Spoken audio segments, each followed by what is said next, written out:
Hello and welcome to another episode of TOTs. I'm your host, Ben Gardner. Let's get into the show. If you are here, you are listening or watching to my first ever live show with an audience. This was an incredible experience. My guest, Nancy Economou, the founder and CEO of Watts of Love. You're going to hear from her in just a second. She was a fantastic guest. She's in the World Changers category for a reason. She's changing the world, one light at a time. This was a recording of our live show. This was recorded in front of a live audience at Catholic University on October 12th. So it's coming out a little bit late. I understand. This is the second episode of season 4. I really hope you guys enjoy it as much as I enjoyed recording it and talking to Nancy. Let's get right into it.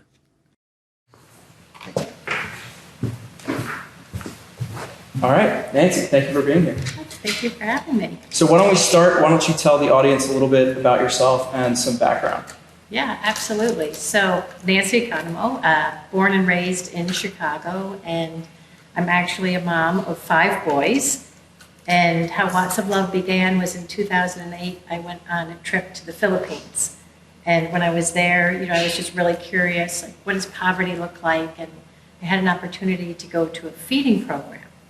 And when I was at that feeding program, there was a young girl whose face was all burnt. And I looked at the teachers, I said, well, what happened? What's wrong with this little girl? They were putting toothpaste on her burns. And they're like, oh, this happens all of the time. Children are burnt by kerosene. They don't have lighting, and so every single night they have to go in front of like a small kerosene jar, and it's highly flammable. And as a mom of 5 boys, I thought, what is it like every single night having to put your child in front of kerosene and not having electricity? That's a really tough decision that they have to make, whether you have light or you're going to put a dangerous light source in your house. Yeah, and it's either they're in darkness or they use this. And after that trip, I came home from the Philippines, and I had a house full of babies and little boys, but I just really felt compelled, like God was asking me to bring solar lights to people. Wow, that's incredible. So how long after you had this experience and you kind of had this, full aspect of, wow, things are different other places, did you start Watts of Love? Yeah, so after that trip, I came home and I just really started dreaming of, like, what would I call it? And I came up with the name Watts of Love. And finally thought, okay, in 2012, how can I, having this vision of lighting the world is a great idea. But you have to come up with, like, what is the first step? So I registered the name with the state of Illinois and just started taking all of those small little steps. And so in 2013, I ordered 1,000 solar lights to go back to the Philippines because I felt like that's where my heart was changed and transformed. And so when I got to the Philippines, I shipped 1,000 lights to this very remote island. And I got there and all 1,000 lights were stuck in customs. Oh my gosh. So leading up to that, you had just registered the name, you're thinking about, okay, they need light, I'm going to bring light. Where did you find these lights, and how did you kind of pay for that excursion? Yeah. So the whole journey was just starting to share my dream and telling people about Watts of Love and giving them the opportunity to start to donate. So all the donations came in, and just through a contact in China, we started finding different types of lights. I thought, okay, what's the best light that I can bring? So you get to the Philippines, you've made a massive financial contribution with your money, other people's money, and all of the lights are stuck in customs. What is going through your head? You're trying to start this thing to help other people, and now you're getting roadblocks at every step. Yeah, so that first, you're there, and I thought, I've taken money, right, from people, told them that I was going to deliver these lights, and that I was a failure. But I had 3 lights stuck in my suitcase, and I thought, okay, it slowed me down looking at these 3 lights. How am I going to distribute? I have a whole island of 15,000 people who need lights. So I thought, okay, I'm going to find the people that are in the most critical need. And the picture behind us was that very first person So I went to her house, and it's Nai, which is old lady in Tagalog and Filipino. And so we went there and said, Nai, I'm here to give you this light. And she burst out crying, and she said, I cannot accept this light from you. I'm like, well, why not? And she said, I'm too poor for you to love me. Wow. I've been cursed by God. I've been abandoned by my family, and my government doesn't even know I exist. That is an insanely sad position to be in, to feel like you're just not worth it. So she says this to you. Obviously, you're, I'm sure, shocked. How do you go from that point and convincing her that she is worthy of love and she's also worthy of attention and people helping her out? Well, I was just shocked that giving somebody a solar light had that type of heart connection. But I'm like, no, Nai, you're exactly why we're here. You're loved, you're valuable. And, by the end of it, she stopped crying, and she was raising up her hands and saying, I may be poor, but I'm loved. Wow. Just from a single light. A solar light. And that was your beginning. That was the beginning. So you have this incredible experience. You see that even just something as simple as electric light can change somebody's life. Where do you go from there? What aspirations did you have for your organization? Yeah, so, it was, I'm going to share kind of those first 3 lights, because those are the aspirations and really the pillars of Watts of Love. And the next night, we went to a family. Her name was Emily, and she's a mother of 7 children. So as a mom, I thought, okay, I can really identify with her. And when we got there, I said, Emily, there she is with her her kerosene lamp. You can see it's really dull. The children can't see very well. But the next morning I woke up and I thought, okay, what's it like to live in complete darkness or kerosene? What do you do as a mom? So I ran down to her house the next morning, and there I found her. She had made 1,000 bamboo barbecue sticks. Oh my gosh. And so there she is. There she is, holding her bamboo barbecue sticks. She instantly became a businesswoman overnight. And for me, it was learning like, oh my gosh, you didn't burn kerosene. You didn't pay 20 pesos for kerosene. And now you made these bamboo barbecue sticks, and you became a businesswoman overnight. That's incredible. I can't also imagine trying to start any sort of business or any sort of venture without having time at night to get things done. Because, during the day, you said she's a mother of 7 children. She's worried about the children. She's trying to, get food or work and earn money. And really those nighttime hours are so important because the kids are asleep. You have that opportunity to do something else and to kind of get out of your situation potentially. But if you're ending up spending all of your money on the availability to do that, you can't go from there. So in a single night, a single light completely changed her life.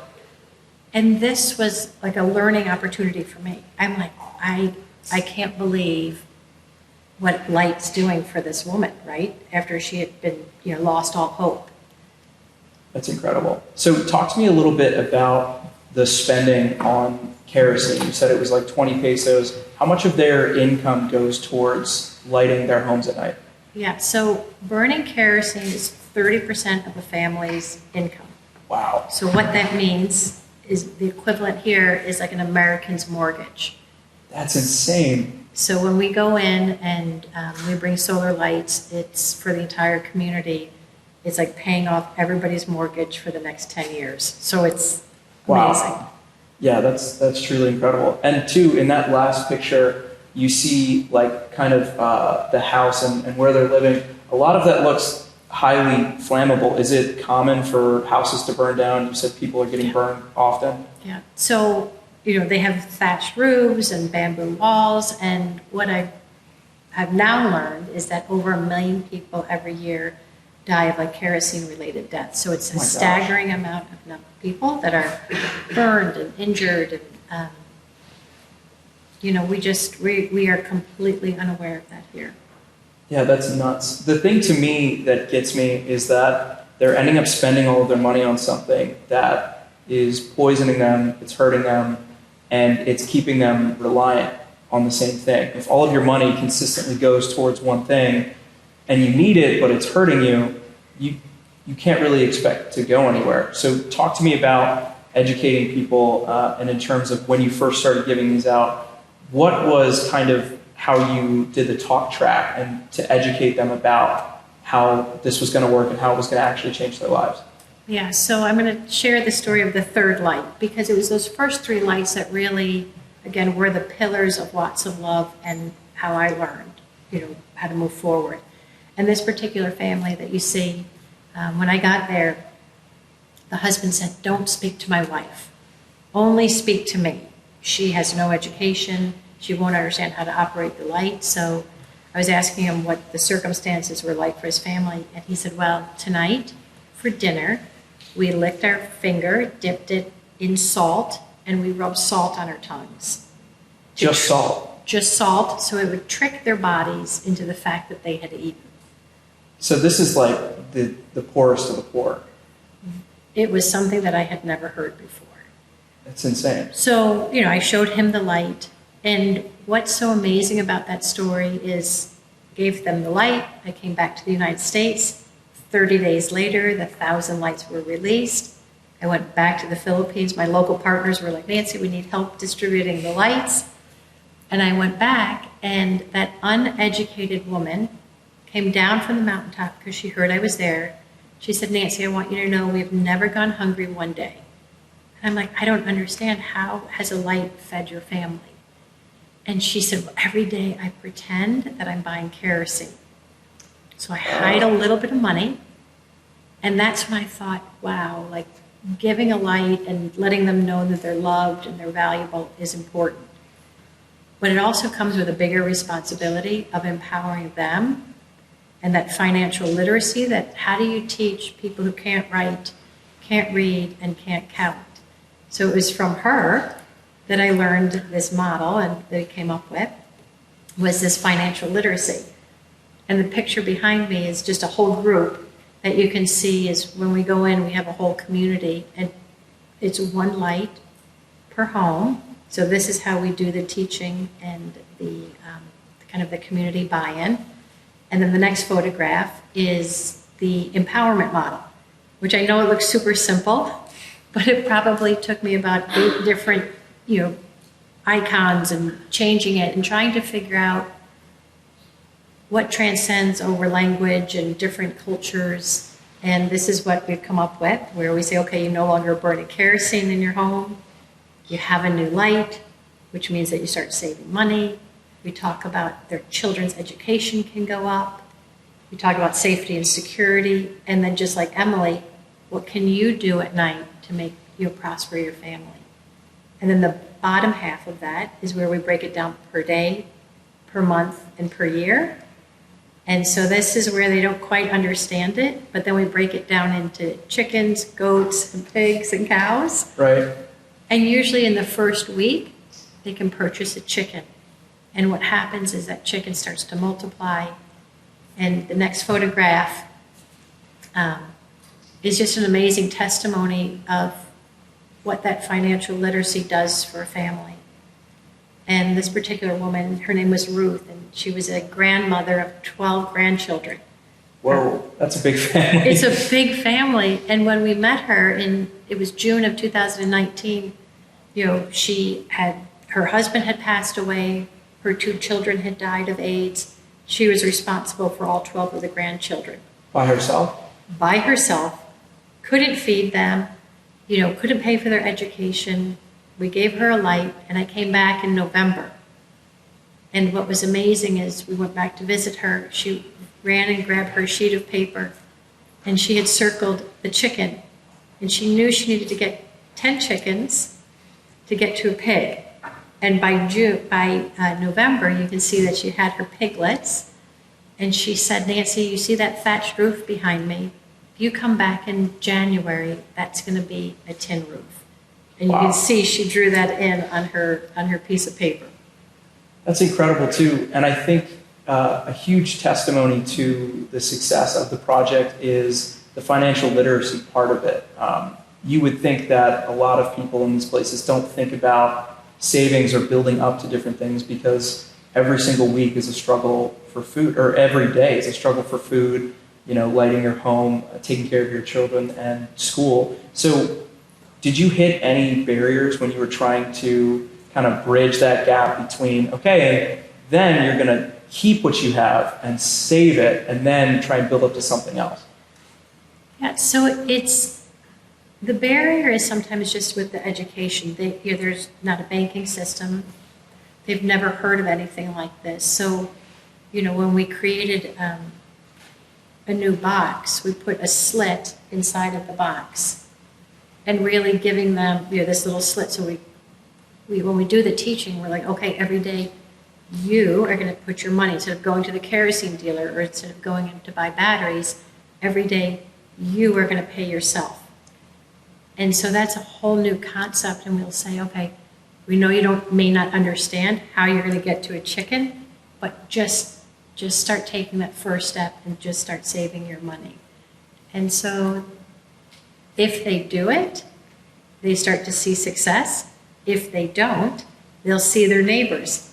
And they'll be like, hey, Ben already has 5 chickens. And, he started off at the same position that I, so there's a little friendly competition. And then that might motivate them to kind of start saving. Sure. Talk to me a little bit about entrepreneurship in these countries. Entrepreneurship, like we talked about, it's a lot of late nights, different things like that. And spending time outside of just the survival, it's adding that time on to be able to work, to be away from your kids. So before programs like yours come into these areas, are there people with businesses? Do people dream about starting businesses and it's just they can't get to that point? Or do they not even think about doing anything other than survival? Yeah, it's so interesting because our goal at Lots of Love is really to go to those dark, very remote places that we can get to. And I think, like in Malawi, there's subsistence farmers, and, they literally are working in the fields all day long. So the thought of doing something else, they might come home and the women might start making mats, or they just don't have much options. So a lot of hopes just start to die. And then when you receive a solar light, right? So now your workday has extended almost 6 hours. So your children are studying, and you're actually able to see a future. Sure. What effects on children has this light had in particular? So you mentioned being able to study. What are the school systems like, and then what changes when you bring in light? Yeah, so the school systems, and again, I'll talk about Malawi. It's a place that we've really focused on. Usually they'll get to about the 6th grade level, and then you have to be invited into high school. Really? And in order to get into high school, you have to pass the exam. And the stories that we're getting back from students who, they can't study at night, and now they can actually study, and they're the top. They went from the bottom of their class to the top of their class. So it really just accelerates their studying and their test taking. Wow, that's incredible. So we've talked about your first couple of lights. You get more into this process of, okay, we need lights to go different places. How did the design of the light change from what you originally bought, just from China, and to where you are now, where you actually have a patent for your lights? Right. So, just when I was starting, I thought, I didn't even know if people needed lights. So I was kind of just imagining what I should bring, what could work in their environment. And so the light behind me is our original light, where it was a 2-piece unit, where they put this solar panel outside, they'd charge it into the light, so it's the 2 pieces, and the solar panel would wind up getting stolen because they're out farming or fishing, and so I designed a backpack. So I knew it had to physically be on them. But our light was, about this big, and I would look at it and we're shipping air. And I could fit about 12 lights in a box. And so I knew if I was able to design and patent our own light, how can I make it for the environment, these harsh environments where it's dirty and, sandy, and there's hurricanes and different things like that. So it was taking everything that I had seen in the field and coming back and then literally designing and cutting apart lights and taping things together. I'm going to show you, so now we have, this is our light. So it's one piece. The solar panel is on the back. It goes in the sun for 10 hours to charge. And then in the center, there's a raised heart. So the other thing that I noticed is that people don't have glasses. So I put the raised heart so they could actually feel where to push. And then we were in a leper colony in Kathmandu, Nepal, and that was really one of the other inspirations for our light. People with disabilities, so that we wanted to make sure that they could turn it on and you push and hold in the center. That first setting will last 120 hours. Wow, off of a 10-hour charge. Off of a 10-hour charge. And then you have 10 hours, 2.5. Oh. So this is like, this is over 275 lumens. Surprisingly bright. And then there's an emergency strobe. So it also comes on this lanyard so they can wear it around their neck. And then this unclips. And then they can wear it as a headlamp. That's so now awesome. their hands are free. So really what the light does is it goes into places where people have kind of lost a lot of their time, and it brings that part back to them. So you said that you've given lights out and then you come back to these places. What is the, I guess, not necessarily failure, but what in terms of people not changing their lives? Do you see any of that? Are there people that you give lights to and they just stay completely the same? So, our goal is to empower them, right? We give them, I say, we're teaching them to fish, we're giving them the fishing pole, and the responsibility is up to them. And we make that very clear in our teaching that this is, it's one light per family, and this is the only light that you're going to receive. And when we go back and revisit, the majority of the people are helping. And, we have people saying, I'm 60 years old, I'm a widow, I've never had a chicken, and now I have chickens, and I can pay for medicine. But there are people who, it's charity, right? That they're not going to step forward. But we focus on the elderly, and I'm okay with that because this light will last 10 years and just really to make their life a little bit easier. But I would say the majority of the people are really starting to help themselves. Yeah, and I like that concept too. We've had conversations about your organization before, and the thing that always strikes me is that a lot of these groups that I'll donate to or that get pushed around on social media, they have a lot of attention and they get a lot of support. But when you look at their actual impacts, it seems like it's more of an investment. So 20 years down the road, this is going to make it so that these 3 issues are gone. And again, that's something that I like about your light. It changes people's lives overnight. But the other nice thing is that the investment that they have to make personally to get the light is not to you, it's to themselves. They don't have to come back to you to get it fixed because it's durable and they only get one. So all of that responsibility of carrying that light that you've given to them is all connected back to them. There's no, connecting back to watts of love. Everything that they do with that light becomes their own personal mission. And like you said, if they decide not to do it, then that's their prerogative.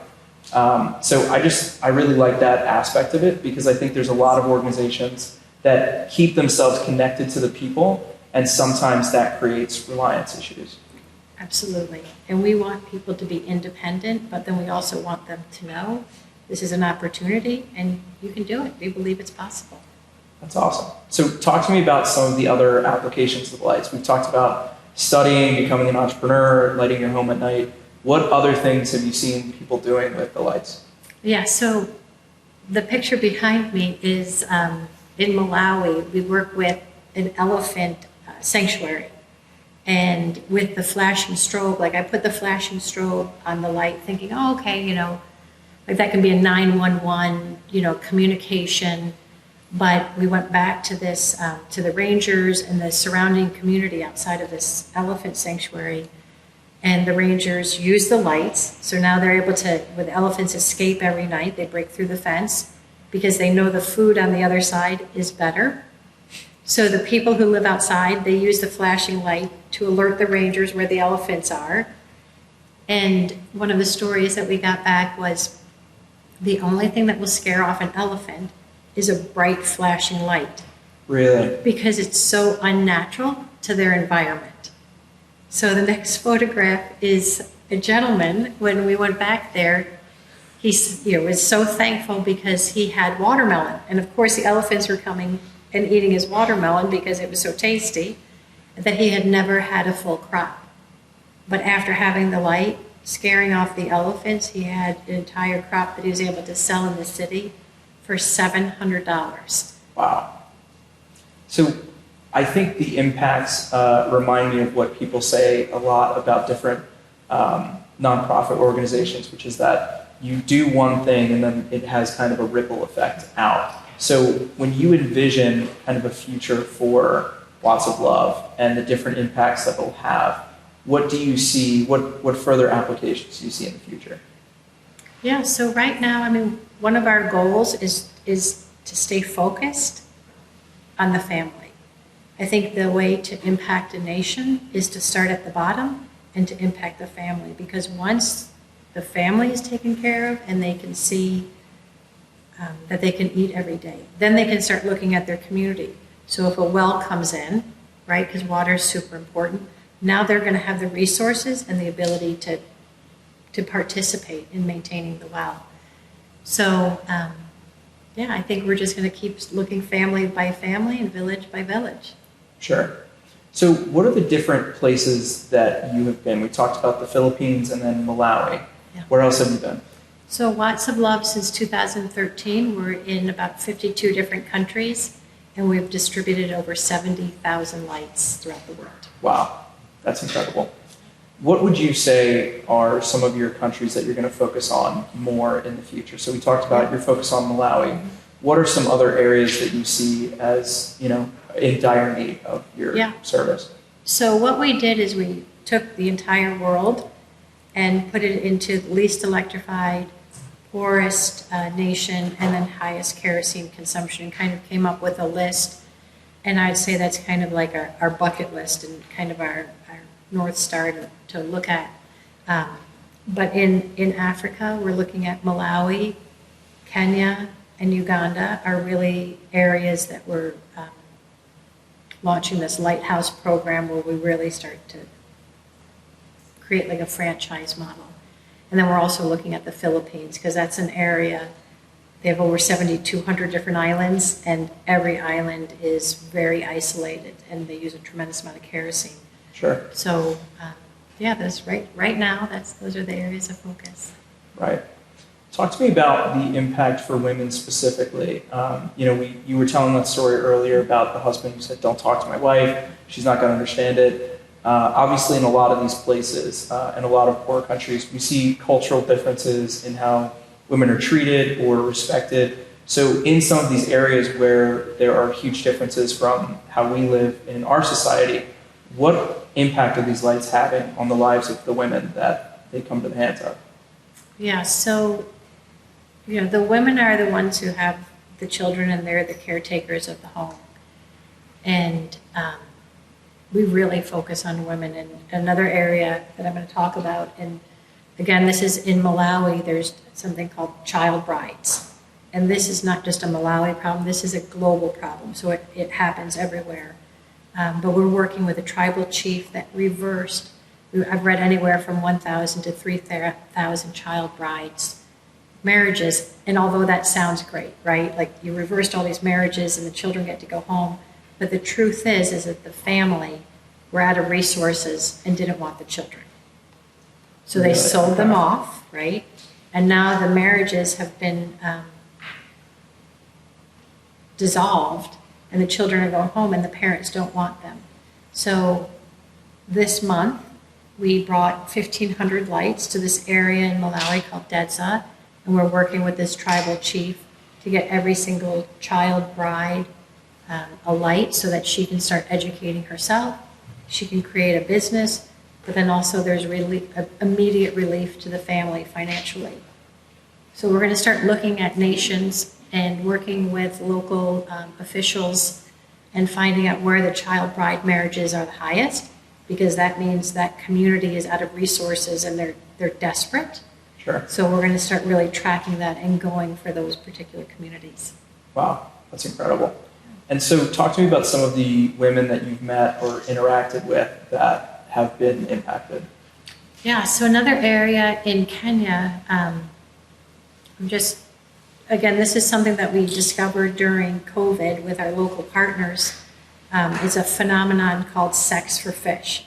And again, I'm going to talk about Kenya, but this is not a Kenya problem. It's a global problem, where the women, at the end of the day, they're selling their bodies, they're selling their children because they need fish to either eat or to take to the market and sell. And so in the last few months, we've been able to go to this particular island where this is really a huge issue. We gave all of the women a light, and now the women have come together, they bought a boat, they're fishing. There's a quote from one of the women where she said, I'm going to go, keep going. Okay. That's okay. So there's a quote that she said, thank you for giving me back a piece of my body that I thought I had lost forever through a solar light. So it's really bringing back dignity to the women, and it's giving them other options besides selling their bodies. That's incredible. I think, too, that quote is very indicative of just how tremendous the impact has been. I can't imagine feeling like I had lost part of myself because I didn't have light. I think that a lot of the issue here is that we don't think about light as something that is a scarce resource. We're in a giant lecture hall with a bunch of lights on us right now. It's not something that comes to mind, but I think just the fact that people are taking back parts of their lives, they're changing their lives, but also getting back parts of their body that they thought were just completely gone. I think that's just incredible, and I really, honestly, have not heard of any other organization that's had this amount of impact that quickly and at that scale. So that's incredible. Yeah, and there was, thank you, because, I never thought that light would have this type of impact. And in 2016, we had NYU do a capstone study of the impact of watts of love. And they came back and they said, we interviewed people who had received lights, and they had had the lights for about 2 years. And they said, we kept hearing 2 words from the people we were interviewing. I'm like, really? What are the 2 words? And they said, freedom and self-worth. Wow. Through a solar light. And that just has stuck with me, that we're giving people freedom from kerosene, freedom, to choose what they want to do. We're not coming in there and saying, okay, you have to be a farmer, we're going to teach you to sew. We're like, no, what are the God-given destinies inside of your heart? And now you have the time and the light to make that happen. And self-worth. The way we give the lights out, we make sure that we hand each light to each person. We treat them with dignity. We treat them with respect. And to say to them, like, I believe that you can start saving your money. I believe you can have a chicken in 7 days. I believe you're going to get to a goat. What is your big dream? And when we ask people, what is your big dream? They just go silent, because nobody has ever asked them that. And they've never allowed themselves to dream. Wow. All because they don't have access to light. That's incredible. So I'm seeing this picture here. I really like this exchange. Everyone looks super happy. Describe to me how you started giving out these lights, and you talk about dignity and respect. So talk to me about the process of actually giving them out, and then who helps you with your organization in terms of the physical handing out. Yeah, so right before COVID happened, we started this Lighthouse program where the first 3 years, it was Nancy hand delivering lights home to home. Like, it was very slow, very methodical. We weren't scaling.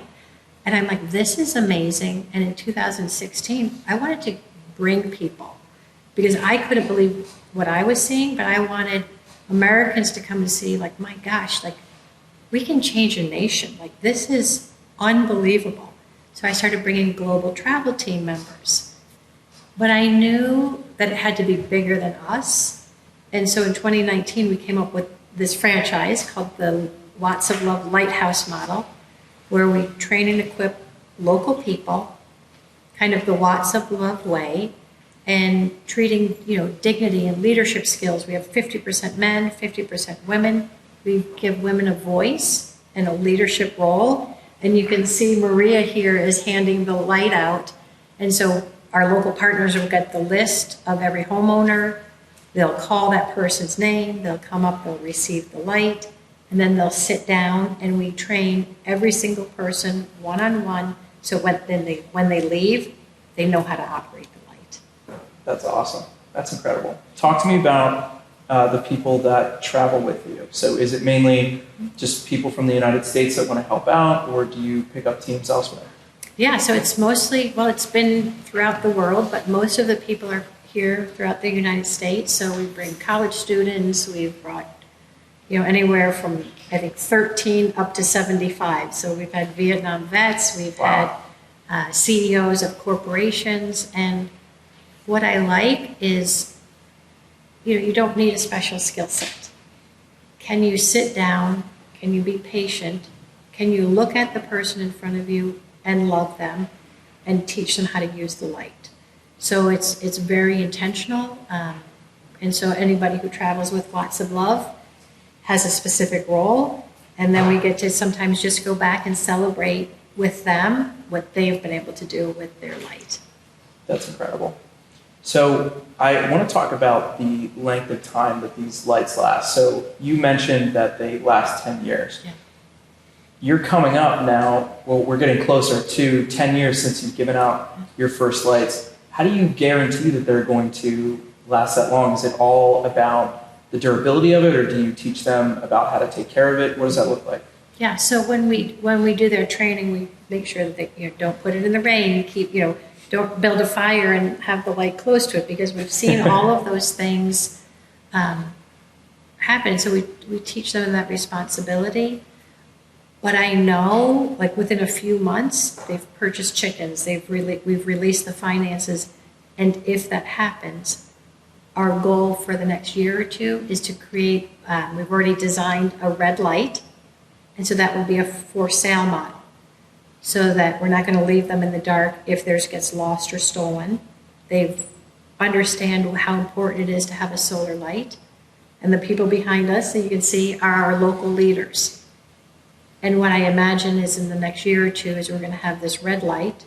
So we'll distribute 17,000 lights over 3 years, or with the lighthouse model, and that we can start selling the lights for very low cost, that they'll be able to repurchase them. And most of the time they realize, oh my gosh, we need 2 lights. Somebody's going farming and they leave everybody in the dark. So we know that they're going to want 2 lights. Sure. So tell me about these leaders that you have in these different areas. How are they selected, and then what do they help out with in the organization? Yeah, so our local partner is everything we do is with a relationship. We make sure that we have a good relationship with our local people, and then we have them identify the local leaders. And so I want to find, young students, people who maybe don't, their education might be less than, so I want to give them an opportunity to shine. And you can see there's a young woman who has albinism, right? So she's an albino in Malawi, and they're really persecuted by the witch doctors there. They're actually hunted. It's horrible. Oh my gosh. So, we wanted to give them an opportunity that by changing culture and giving Taramike, that's her name, an opportunity to come in with the education, the good news of a light, right? That people are starting to see her as a human. And they're seeing her as, because there's superstitions that she's just a ghost. But now she's coming in with this education, and to see her transform from the beginning when she was first our leader to who she is today has been incredible. I bet. So yeah, that's amazing. Really proud of that. That's awesome. Talk to me about some of the numbers behind your impact. You mentioned the Lighthouse Project. So what, in terms of scaling, and then what kind of impact have you had Yeah. So with the lighthouse, like when we started looking at how are we going to start like lighting nations and investing is when we have a local partner, we'll say, okay, for the next 3 years, we're going to give you 17,000 lights. And each light, every family has approximately, the global average is 7 people per home. So you can see with 17,000 lights, it's 119,000 lives in 1,000 days. And then this is staggering, but $7.9 million is saved and reinvested in that community. And that's what used to go up in smoke. And we had Goldman Sachs do an analysis, so it's $155 a family, times 3 years. And I look at these numbers, and the impact of Watts of Love is tangible. When we go back the next year, all of a sudden what used to be thatched roofs are now tin roofs. You can see there's more chickens, there's goats, there's cows. Like you can physically see that the community is starting to change. So it's exciting to see how Watts of Love aligns with all 17 of the UN Sustainability Development Goals. That's incredible. That's awesome. Well, Nancy, what else do you want to tell people about Watts of Love? How can they get involved? What can they do to help out? Yeah, so anybody can get involved. There's 3 ways. So you can follow us on social media, whether that's Instagram or Facebook, share our posts. We'd love for people just to even sponsor one light. One light, we fundraise $50. So that's, manufacturing, shipping, paying our local leaders, become part of the solution. Because I think in order to impact the bottom 1% of the world, we need to engage the top 1% of the world, and we need to help. But then also, really, I'd love for people to come with us. And the world is starting to open up again. Next week, we're going to Uganda.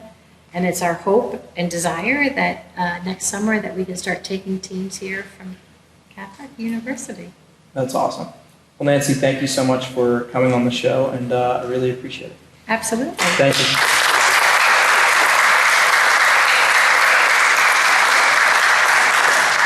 All right, so I wanted to open it up. If anybody has any questions for Nancy, we can do those now.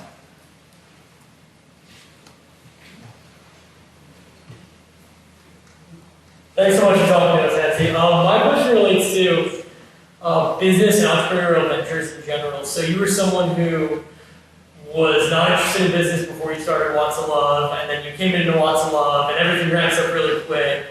Your product is stuck in customs, and you run into a lot of roadblocks that you don't expect. I know for me, as an undergraduate, I'm a senior currently. I feel like I have hesitation sometimes to start a different business because, well, I don't know how to do that, or I don't know who I talk to about this. How did you overcome the hesitation about traveling into the unknown and jumping into things head first, where you guys figure it out on the go, or if you could just talk to that would be awesome. Yeah, you know what? You just have to believe in yourself. And you just have to take that, I thought, okay, what's the worst thing that happens? Right? I'm trying, right? And I just felt like nobody else is doing this. And I didn't think what's the worst thing that could happen to me? And then really, as far as I was able to design and patent my own solar light, and UL has certified it. So that was a 2.5-year process.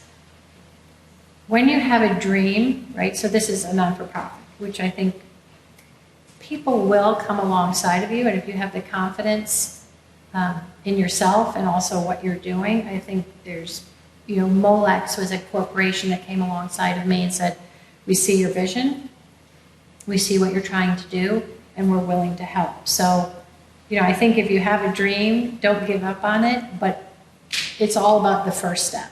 Just look, you have that big dream up here, but it's all of those little steps that are going to get you to the big dream. Thank you. Yeah, good for you. Awesome. Yeah, so my question pertains to joy and happiness. I can imagine that for a lot of these people, it can get very depressing at times when they're not having light, not having food. So can you touch on the level of joy in their lives when you first interact with them, and maybe how that evolves over time? I'm sure they have, outlets for happiness and outlets of love and charity in their lives. So how does that look like in those areas? When you walk into a community and they know lots of love is showing up, it's like every single family has won the lottery. And I didn't realize that at the beginning until in the Philippines, one of my local leaders said, Nancy, you don't understand that this is the best day of their lives. And it's, it just propels me to keep moving forward, right? I don't want to, I'm super proud that we've been able to distribute 60,000 lights, in 8 years, but I'm like, that's not enough. And it motivates me to wake up every morning and share my story. Like, this sitting here for me is outside of my comfort level. But I know at the end of the day, it's their joy and it's their hard work that motivates me. So it's, and you go back and you just see the joy in the children because they're able to study, they're able to change their lives. So it's one of the biggest benefits to be able to see that firsthand. So I have a question regarding your nonprofit organization. I understand that you started with 3,000 likes when you went to 1,000. So how are you able to fund and process and do all of that as a nonprofit organization? Well, the first time I took a little bit of a risk and I ordered the lights without having the money. So it's something that, as a family, it was a decision that we made. We didn't have the money to back it up, but honestly, I felt like God was asking me to do it. And I had seen the burns and I just was compelled again, I just think this is the right thing to do. And so when I first ordered the lights, I'm like, oh my gosh, this is going to bankrupt my family. But I started sharing my story and telling people, and slowly people started coming alongside of the vision. But I think because I had had that experience and I was able to speak firsthand of what I had seen in the Philippines, kind of validated what I was saying. And then I also had a priest in the Philippines that I was partnering with, that I knew I was going back to, so I could say, this is where I'm going. So when you look at starting a non-for-profit, I think invest in yourself, number one. Go and have the experience, go and see what you want to do, and create your own story. And then I think people will buy into you and they'll buy into your story.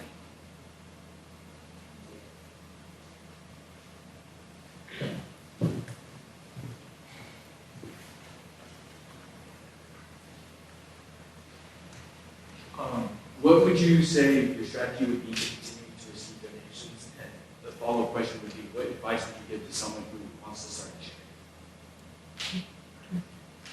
Can you repeat that? I'm so sorry, I couldn't. Actually, I don't know. What is your strategy for continuing to receive donations in order to make sure your company continues to run?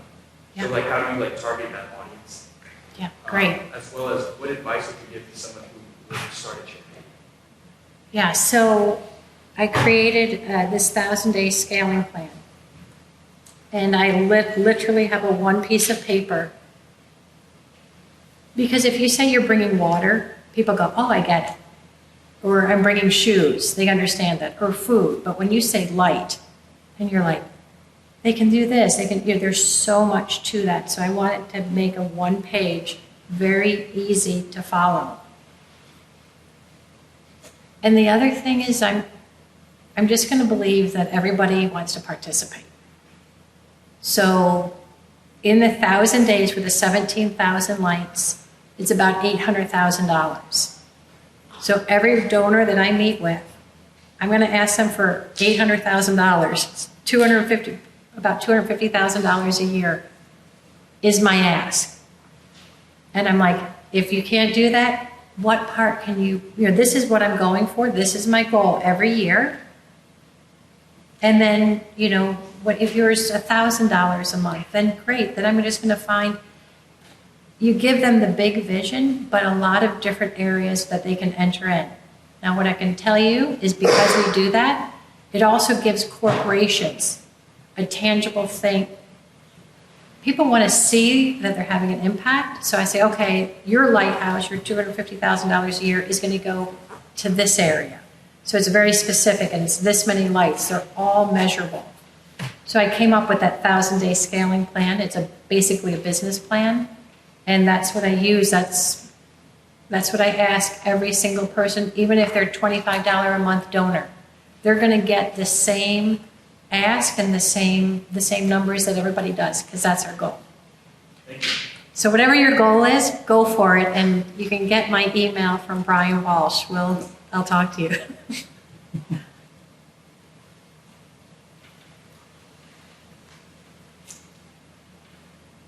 All right. Well, we want to get to a very important part of the night, which is the raffle. I believe we're going to show a quick video first, and then we're going to do a drawing.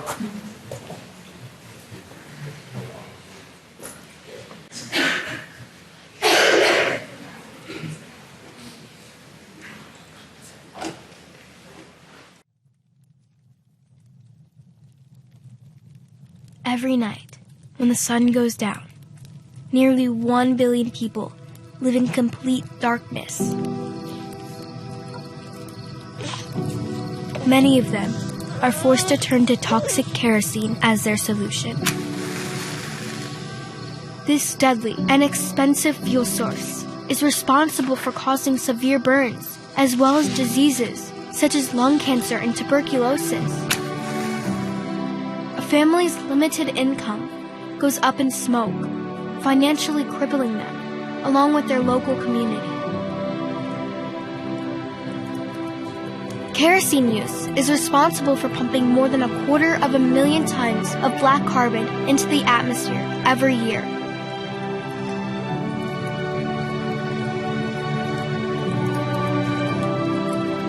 But what if I told you there is a solution?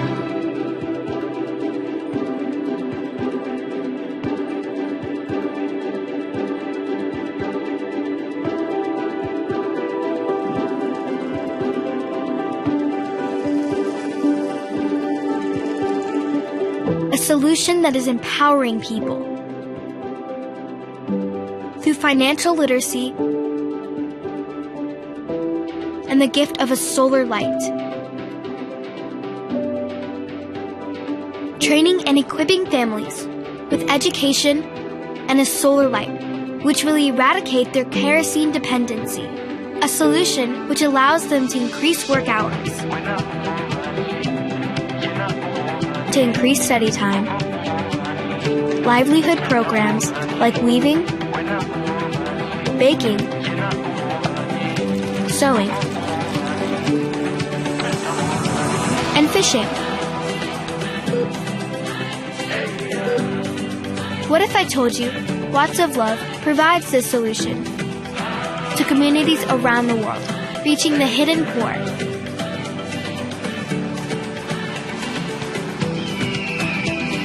That isn't as simple as it seems, and getting there is no easy task.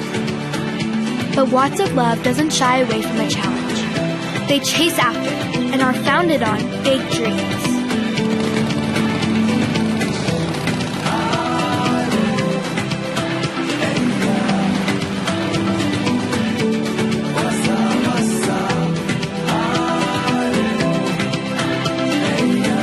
This is an organization setting out to light the world and end global poverty.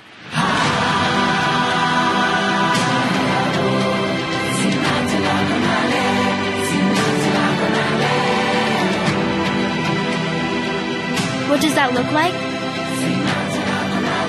Longer work hours, increased productivity, more opportunity, more cows, more sheep, more chickens, more pigs, more freedom, more smiles, more love.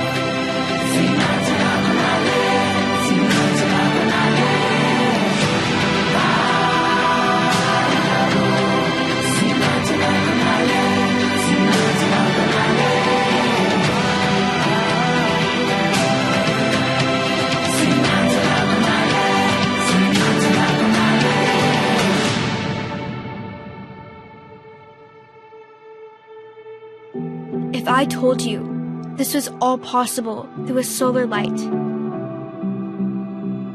Would you help be a light in the darkness?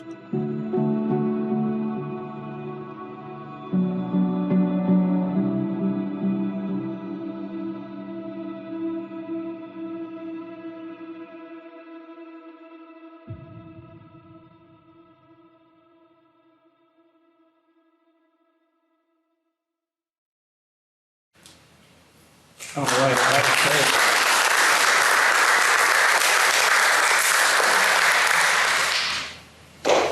All right, I believe we're ready. Again, special thank you, Nancy Economou, our guest from Chicago today. Amazing story. You inspire me and all of us, so thank you. Ben, one of our great young alums that's doing amazing stuff. We'll give him a hand too for...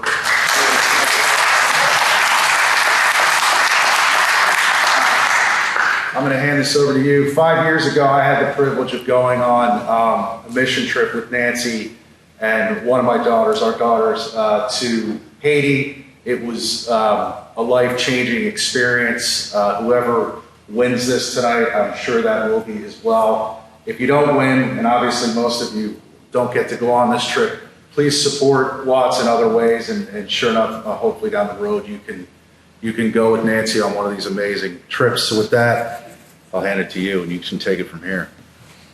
All righty, drum roll.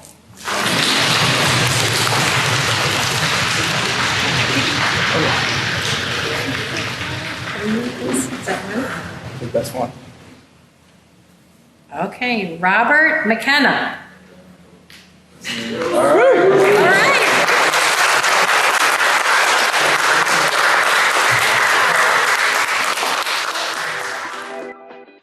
All right, and that is a wrap on season 4, episode 2, my live interview in front of an audience with Nancy Economou.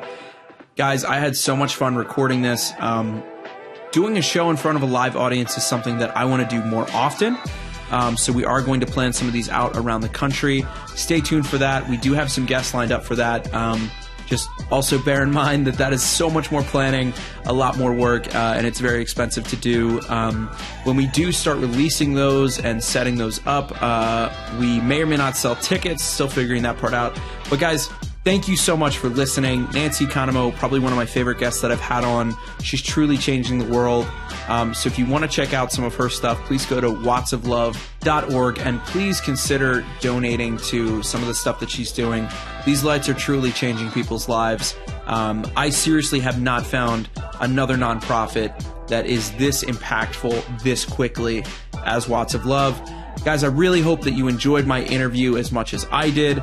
If you want to check out more episodes of TOTS, you can do that on our website, totspodcast.com.